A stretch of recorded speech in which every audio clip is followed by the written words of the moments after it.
আসসালামু আলাইকুম বন্ধুরা, কেমন আছেন সবাই? আশা করি সবাই ভালো আছেন। ডেইলি ইসলামিক লাইফের আজকের ভিডিওতে আপনাদের শুভেচ্ছা ও স্বাগতম। তো আজকের ভিডিওতে আমি আলোচনা করব যে রোজা অবস্থায় যদি কেউ বমি করে তাহলে কি তার রোজা ভাঙবে কিনা। তো চলুন কথা না বাড়িয়ে ভিডিও শুরু করা যাক।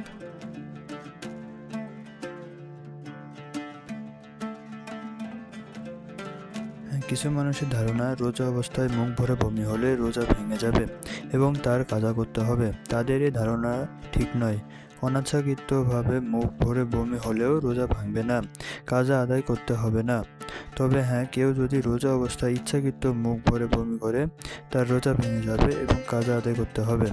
হযরত আবু হুরায়রা রাদিয়াল্লাহু আনহু থেকে বর্ণিত হাদিসে আছে, রাসূল সাল্লাল্লাহু আলাইহি ওয়াসাল্লাম বলেছেন, যার অনিচ্ছাকৃত বমি হয়ে যায় তাকে কাজা আদায় করতে হবে না, অর্থাৎ তার রোজা ভাঙবে না।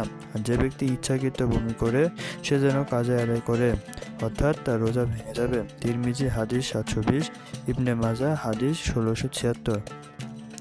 অনেকের ভুল ধারণা আছে যে রোজা অবস্থায় মুখ ভরে বমি হলে রোজা ভেঙে যাবে এবং তার কাজা করতে হবে। অনিচ্ছাকৃত মুখ ভরে বমি হওয়ার পর এই ধারণা করণে রোজা ভেঙে গেছে মনে করে যদি ইচ্ছাকৃত কিছু খেয়ে ফেলে তাহলে রোজা ভেঙে যাবে এবং কাজা ওয়াজিব হবে, কাফারা ওয়াজিব হবে না।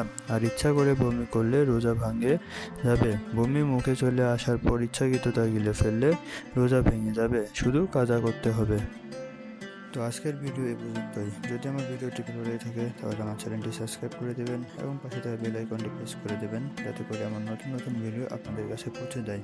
তো সবাই ভালো থাকবেন, সুস্থ থাকবেন। দেখা হচ্ছে নতুন কোনো ভিডিওতে। আল্লাহ হাফেজ।